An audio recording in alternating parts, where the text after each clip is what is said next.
Hey guys, welcome back to my channel. Timestamps and a full list of materials are in the description. Today we are going to paint this colorful crazy rose. I found this gorgeous picture of a rose, which would be hard to paint due to the lack of contrast. So I played around with filters and found one that I really liked.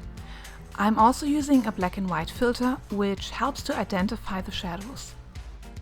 Let's get started with the painting before I explain any further. First, let's work on the underpainting. While editing, I noticed that the autofocus was turned on, and I'm sorry, I promise it will be turned off for the rest of the video.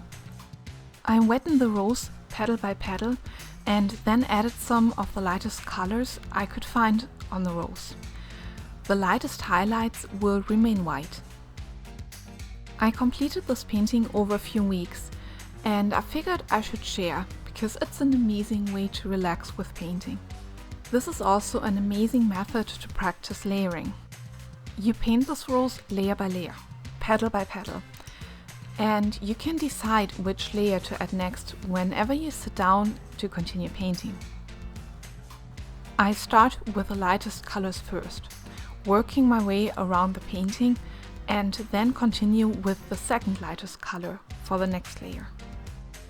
Each layer can have one color only, so you do not need to keep a separate tray with the premixed color for this painting. You could use the wet and wet method as well, dropping in a second color in the wet paint to create a gradient, or wait for the previous layer to dry before adding the next one. Due to the filter that I apply to the picture, I can also play with the colors and do not need to color match. This is just about enjoying the painting process and practicing layers. There's absolutely no pressure to complete a perfect painting, and the time commitment is kept to a minimum at a time. By not mixing the colors, it's easier to pick up where you left off last week. After letting it dry, we will continue with the next layer. The goal here is to intensify some of the brightest colors. I can already pop in some of the other bright colors, like the second darkest yellow or orange. This will create an amazing color gradient and makes it easier to intensify colors later. Be aware when petals touch, like one wet area touches another wet area, it will cause the pigment to bleed into the other wet areas. I actually enjoy having a painting in the backhand that I can just start on whenever I feel like it or when I have a limited amount of time. It gives me the opportunity to try something different without any pressure to create a beautiful painting. Usually I spend a lot of time planning my paintings, working on line drawings, color compositions, and planning the layers. With this painting, I skipped most of those steps and just gave myself the chance to try something different. I can just sit down and paint whenever I feel like it. I still have my reference picture pulled up on my tablet at all times while I'm painting. This painting is more like doodling for me. I love using flowers for this because I can paint them petal by petal and stop basically at any time. Especially with the larger petals, I can cut my painting time short by using the wet and wet technique. I wetten the whole painting surface, like the whole petal. I drop in the lightest color, the light yellow, and then I drop in some darker pigments wherever they would be on that particular petal, and I let them bleed into one another. The difficulty is to know how much pigment is in your brush and how much pigment you will be putting down on the page. But, well, we're practicing at this point, so this is great practice. When you see me paint petals that are touching, I actually leave a tiny little white gap between the petals to make sure that the petals do not bleed into one another. This way I can keep perfect control over where the pigments will go. I'm using the lightest colors first because it's easier to go darker. It is harder to lift pigment off the petal. This painting is not taped down on any surface. I'm not working with a lot of water with the petals because I'm only painting it petal by petal. so I'm not worried at all about any bulging or bending of the paper. I can also just take the painting and move it someplace safe until I feel like I want to continue painting, so it's easier to move it out of the way. I'm using different size brushes for this painting. I use whatever size brush just feels right for that particular petal. Here you see me try out a new brush. This painting is a great opportunity to try out new materials that you just purchased, and it's great to get used to them before actually using them on your next masterpiece. As you may have noticed, I'm limiting my color to 2 different yellows and an orange at this point, just to get some color down on the paper and make it easier for myself later on to build up those pigments and build up those intense colors. When you pre-mix your own colors that you want to use for this painting, you basically commit to having a separate tray set aside just for this painting. Even if you keep record of how you mix them, it will be hard to remix them. The main reason for me to let it dry in between the different layers is just so that my hand will not smush any of the moist paint. I'm now introducing some of the Opera Rose, and any of the details and veins will be added later on, so there's no need to worry about it at this point. Some of the petals are pink, but they do have a yellowish undertone. This was the underpainting, the first layer I added. Now I'm adding a very diluted pink, so I'm adding a lot of water to the pink pigment to keep it really light. It is important to preserve the white areas, like those areas that are actually white on the rose or are extremely light. Let me say it again. It is easier to darken up some areas later on than it is to lift pigment. So if an area is not pink enough or dark enough yet, don't worry about it. It's better just to let it dry and add another layer to it later on. Even though I'm not adding details yet or worry about any of the veins, it is kind of important to still keep your brush strokes in the direction that the petal is growing. So it's growing from the stem towards the outside edge of a petal. So all of my brush strokes, especially with the larger petals, follow that direction. If I just want to let the pigment bleed, I of course add it at the darkest spot of that pigment first and then just let it bleed towards the outer edge of the petal. I like to avoid touching any of the wet petals by just turning the whole page around. Since my picture is on a tablet, it's easy to turn my tablet as well.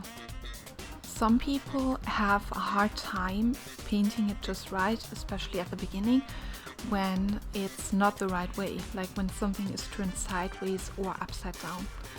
This is just something that you will get used to over time, and it's nothing to be afraid of. Just give it a try, and this is a practice piece, so just practice.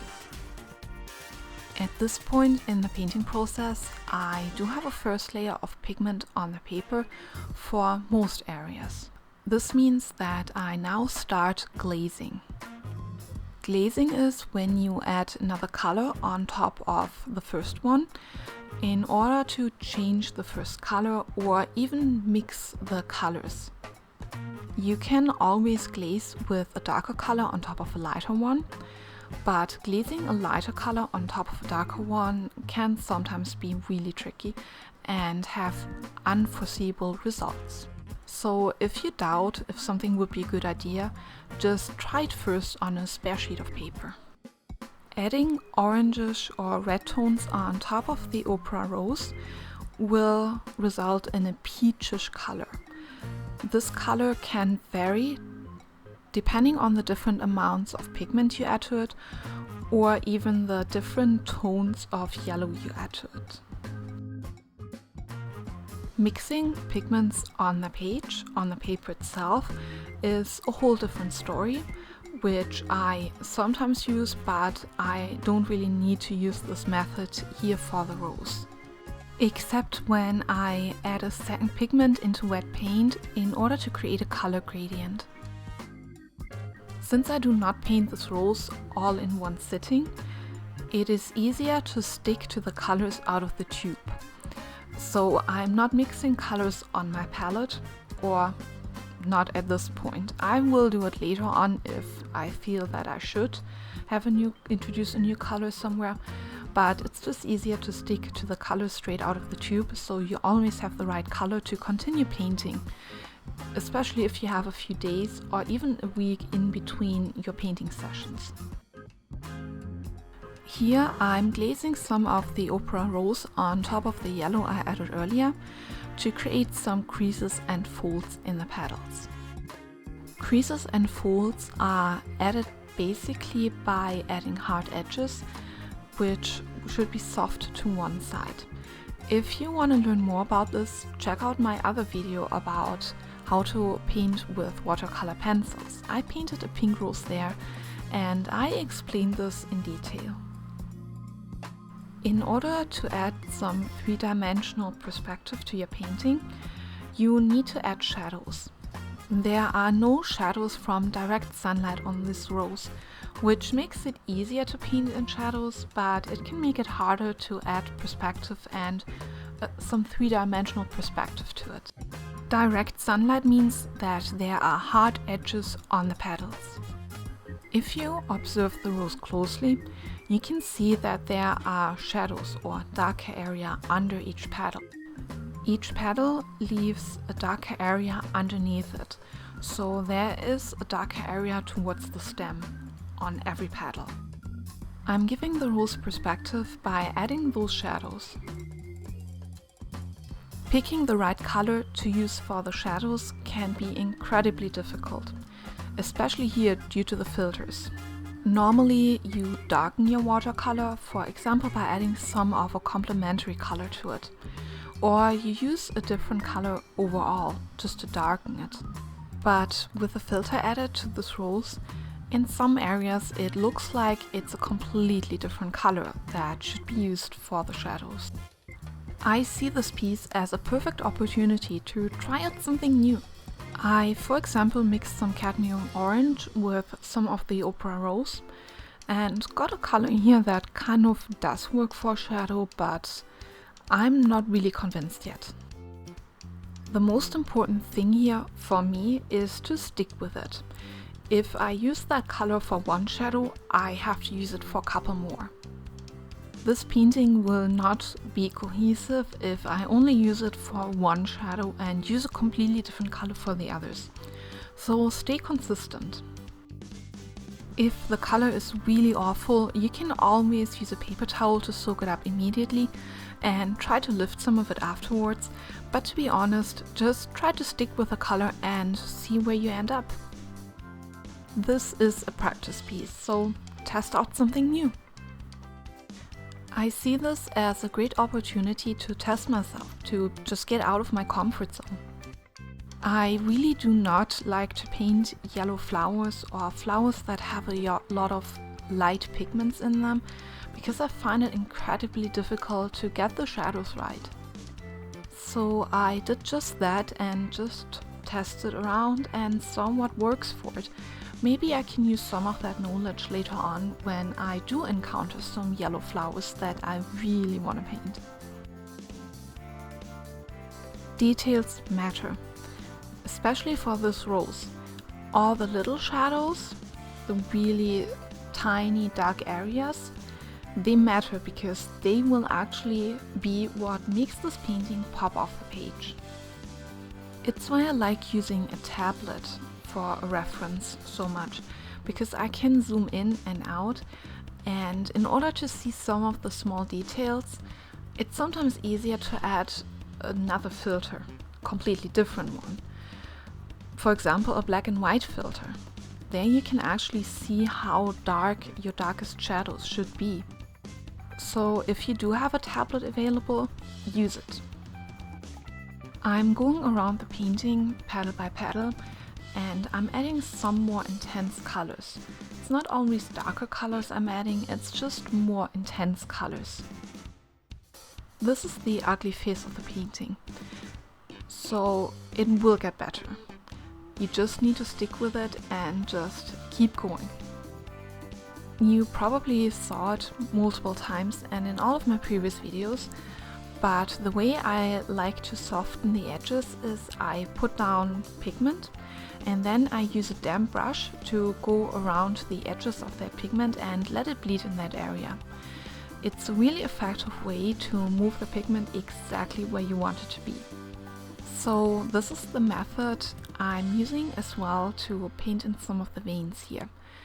I put down Opera Rose in the darkest area closest to the stem, and then I stroke it out a bit just to create a soft edge. After that, while the pigment is still moist, I use a small brush to create some of the veins. I just move my brush from where the wet pigment is towards the other edge of the petal. Every brush stroke needs to go in the direction that the leaf is growing or that the veins would be. So I'm going from the center of the rose towards the edge of the petal with every brush stroke. When one of my brush strokes came out too hard, like when there's too much pigment in my brush, I can just go in with a damp brush while it is still kind of damp. It makes it easier. And then I soften that edge. Whenever I want to make the corner of a leaf appear to be bending downwards, I add some pigment there and I softly use a damp brush to create a soft edge towards the center of the petal. But it makes it appear that there is a shadow and that very corner area is darker because it's bending downwards. I go around the rose petal by petal and I add some shadows and veins to every of the yellow petals as well. Whenever you do not like one of the veins that you just painted, you can use a damp brush to soften it. Veins can sometimes really look out of place, and they are really important as they serve to give the whole painting a direction, a perspective, and they make you visually see how every leaf is growing. This is the time where I actually put my tablet aside and take a look at the rose itself. It sometimes helps to let it sit for a couple of hours and come back to it.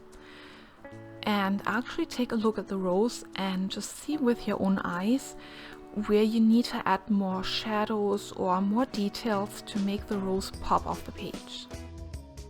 Just going strictly by the reference pictures can sometimes make your painting appear to be too flat.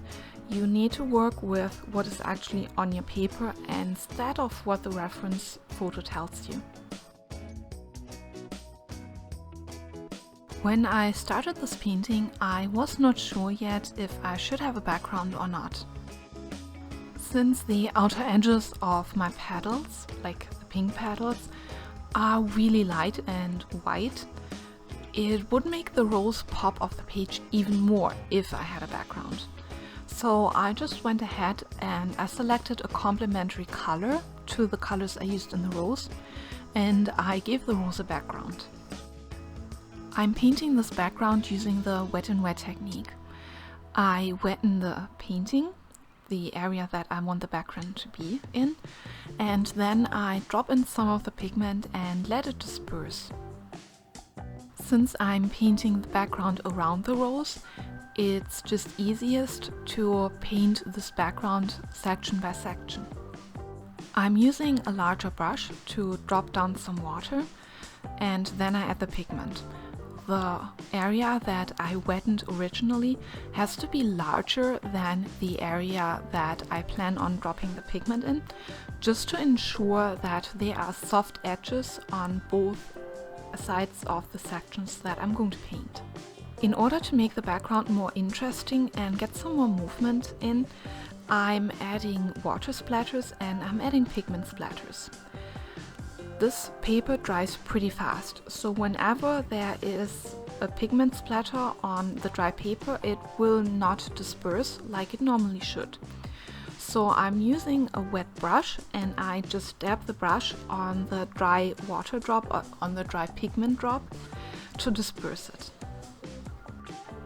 Putting in water drops in the drying pigment will leave a really cool pattern which looks like a cauliflower.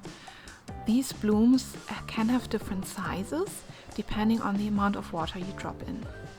Quick tip: do not let the water that you originally put down go all the way to the petal. Instead, you close that little gap by using your pigment-filled paintbrush. It just makes it easier to create clean edges.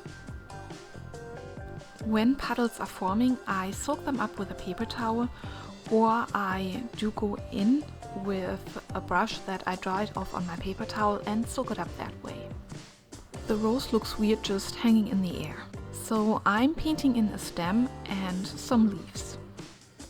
In order to do so, I'm using the green that I used for the background mixed in with a little bit of ultramarine blue. I'm painting in those details in 2 layers. The first layer is a light wash and the second layer is a darker wash. I'm using the darker wash only in those areas that I want to be darker on the petal, on the stem or on the leaves. When I paint in the stem, I'm making sure that the sides of the stem are darker because they lay in the shadow, as well as the area closest to the petals of the flower. It just makes it easier for the eye to see that this is a round object if the sides of the stem are darker.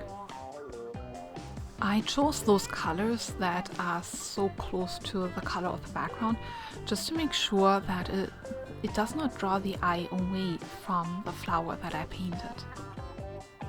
I'm painting in my second layer. I'm darkening the sides of the stem, and then I go in with a damp brush and just let the pigment bleed a little bit towards the center. This creates a perfect, smooth, soft edge. I'm not worried about overworking this painting because it's a doodle and it's a test project for me, and I'm just enjoying the painting process so much.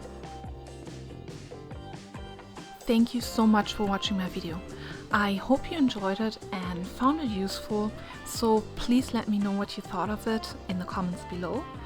Don't forget to like my video and subscribe to my channel, and I hope to see you soon with another video.